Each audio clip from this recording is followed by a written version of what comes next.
అనకాపల్లి జిల్లా కలెక్టర్ కార్యాలయంలో నిర్వహించిన జిల్లా సమీక్ష సమావేశంలో వివిధ శాఖల అభివృద్ధి పనులపై అధికారులతో చర్చించినట్లు జిల్లా ఇన్ఛార్జ్ మంత్రి కొల్లు రవీంద్ర తెలిపారు. ఆగస్టు 14న ముఖ్యమంత్రి చంద్రబాబు నాయుడు పోలవరం కాలువ వద్ద జరిగే జలహారతి కార్యక్రమంలో పాల్గొంటారని, ఇందుకు సంబంధించిన ఏర్పాట్లు వేగంగా పూర్తి చేయాలని అధికారులను ఆదేశించినట్లు చెప్పారు.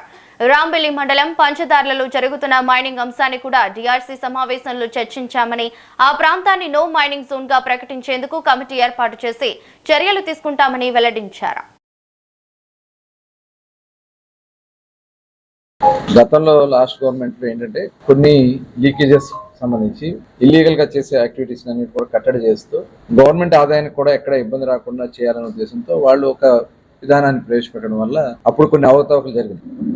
కానీ కూటమి ప్రభుత్వం వచ్చిన తర్వాత మొత్తం పారదర్శకంగా టోటల్ రెవెన్యూ ఎంత వస్తుంది లాస్ట్ 3 years నుంచి కూడా క్యాల్కులేట్ చేసి ఆ రెవెన్యూని ఒక 10% ఇంక్రీజ్ చేసుకుంటూ ఇది ఆక్షన్లు పిలవడం జరిగింది. దాంట్లో చాలా సంస్థలు వచ్చారు. ఏఎంఆర్ కూడా దాంట్లో భాగస్వాములుగా వారికి రావడం జరిగింది. దాంట్లో భాగంగా వాళ్ళు ఎక్కడన్నా, ఎందుకంటే ఇప్పుడు మా దగ్గర యంత్రాంగం మైనింగ్ డిపార్ట్మెంట్ లో ఈ చెక్ పోస్టులు కానీ ఇవన్నీ కూడా చేయడానికి యంత్రాంగం తక్కువ ఉండదు కాబట్టి ఎక్కడికక్కడ ఈ చెక్ పోస్టులు ఏర్పాటు చేసి మొత్తం కూడా వేబిల్స్ కానీ పర్మిట్స్ కానీ